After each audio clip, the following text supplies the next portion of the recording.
Why stop it?" The academy elder lifted his eyebrows and laughed.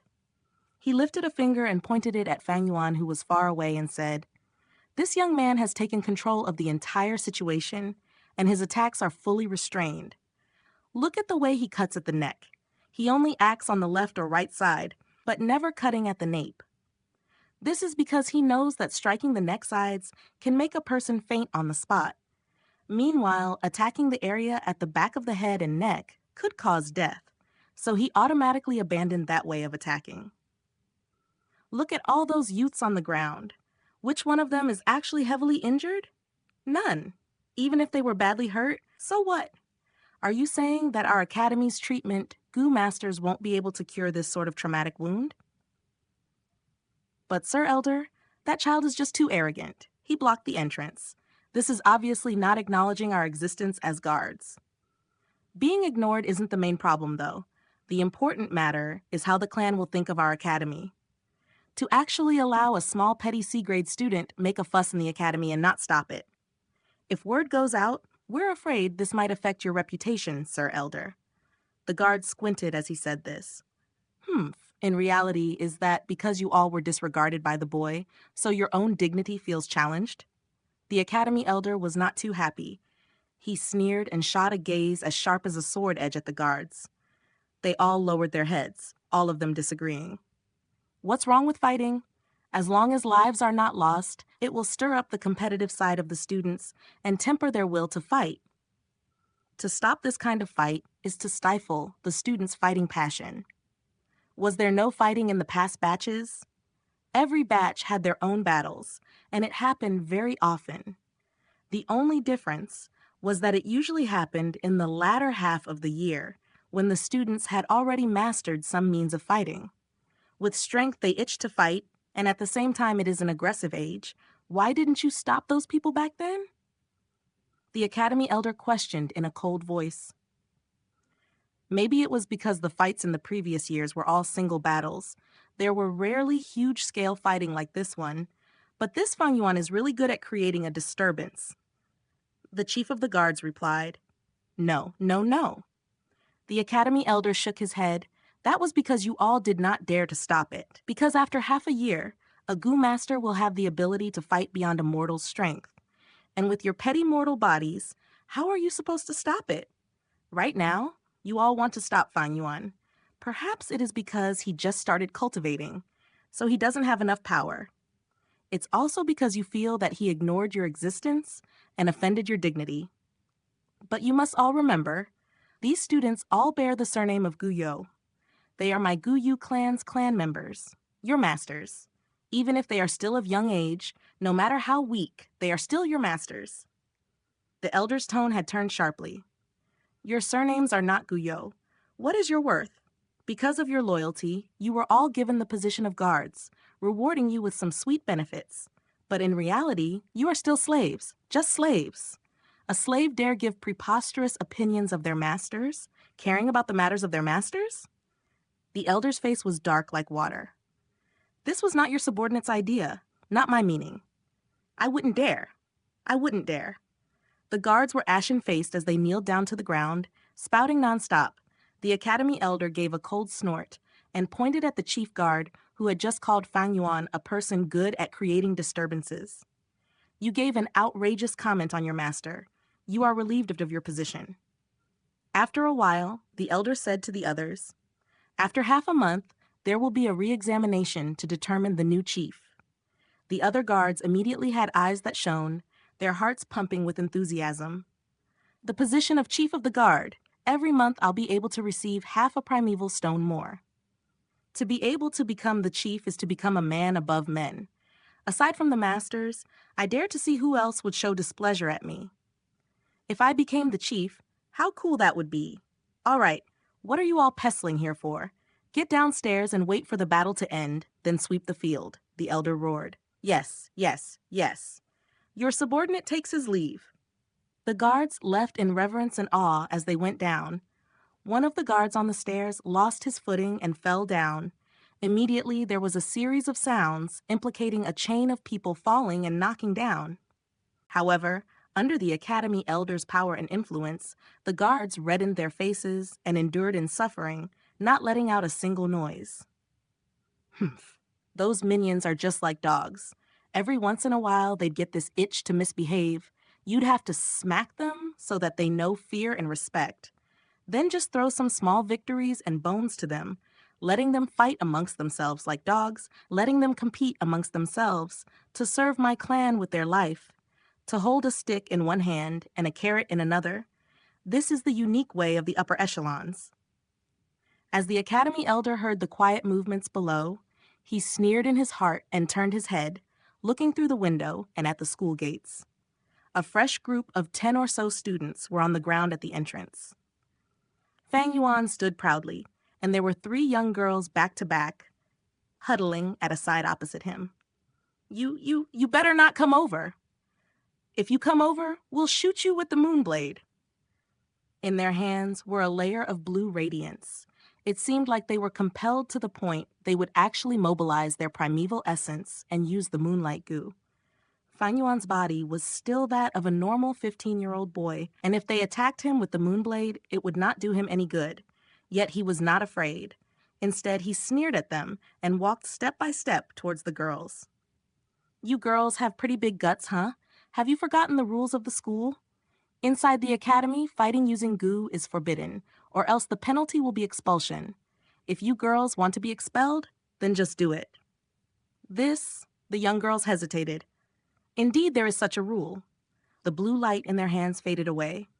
Fang Yuan's eyes flashed as he caught this opening and dashed forward, his palms waving in the air, cutting down 2 of them without a shadow of doubt. Being the last one, her morale dropped and her knees turned weak. She collapsed to the ground, crying heavily, begging Fang Yuan, "Don't you come over, Fang Yuan. Please let me go."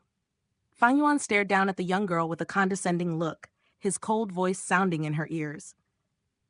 A piece of primeval stone.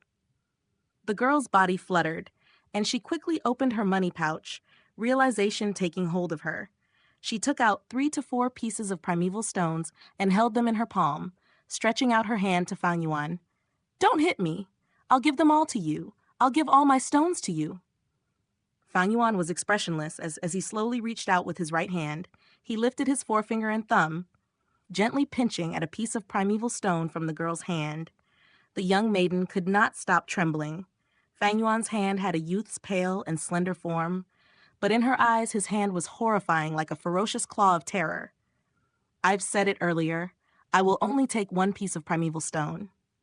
Fang Yuan paused for a moment, then he said plainly, "You may leave." The girl stared at Fang Yuan for a good while. Then she finally got up, but her limbs were still weak, and she could not properly stand.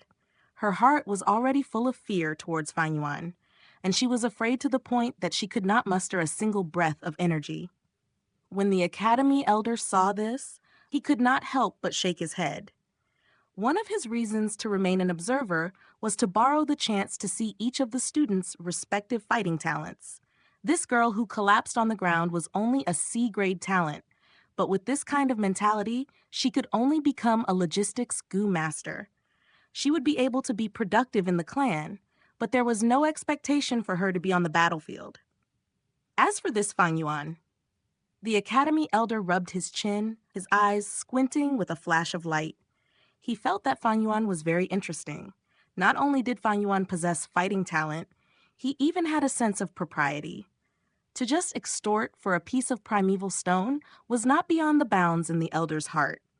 But if Fang Yuan wanted to blackmail for 2 pieces, that would be too much, and he would need to intervene. The academy's allowance was originally 3 pieces. To have a piece taken away would still be considered harmless. But if he extorted away 2 stones, then what is the point of giving out subsidy?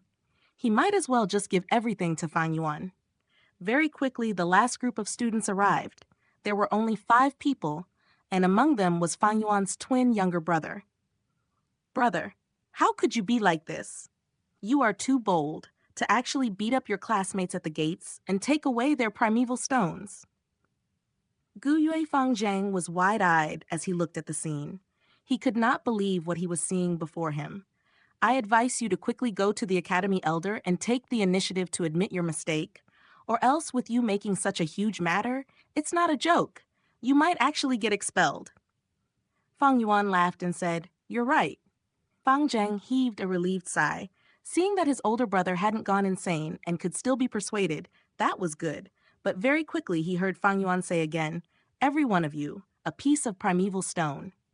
What? Fang Zheng opened his mouth wide with surprise. Even I need to pay up? My dearest little brother, of course you can choose not to. Fang Yuan's tone was very gentle. But you will end up just like them, he said, and pointed at those fallen on the ground. Some of them had fainted, and some of them were moaning in pain. Even his own younger brother isn't spared. This Fang Yuan is crazy. He's too vicious. We cannot defeat him. A wise man does not fight when the odds are against him. We better hand it over and overcome the trouble. That's right. We'll just pass up the primeval stone first. It's just one piece anyway. When we go back and report to the teachers, he'll be getting it. With the lesson drawn from their classmates' mistakes, the remaining youngsters obediently accepted Fang Yuan's blackmail with gazes of defiance.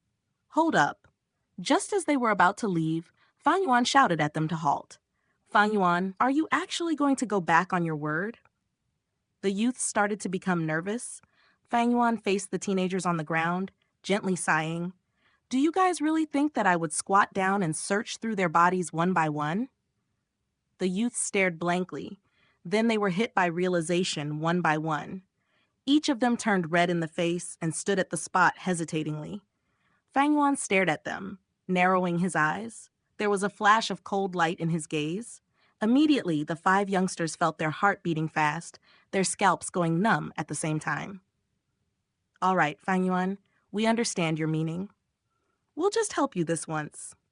Under Fang Yuan's despotic aura, they could only lower their heads and search through each of the young teens' money pouches on the ground, taking out a piece of primeval stone from each bag. Then they brought it together and passed it to Fang Yuan. The entire class had a total of 57 people. By extorting a piece of primeval stone from every single one of them, Fang Yuan held 56 pieces. He originally had 20 pieces, but he spent 10 to buy a few jars of green bamboo wine. Adding the number of primeval stones from his own allowance and reward, the total number of primeval stones he had in his possession amounted up to 79 pieces. This sort of capital-free business that consists of extortion and plundering is really the most profitable business. Fang Yuan pocketed his money pouch that had suddenly expanded greatly into his bosom and strutted away, leaving behind a floor full of teenagers, lying like corpses on the ground. And a few teenagers, Fang Zheng among them, blankly stared after Fang Yuan's gradually disappearing shadow. Get out there fast. All of you, faster. Arrange the little masters properly.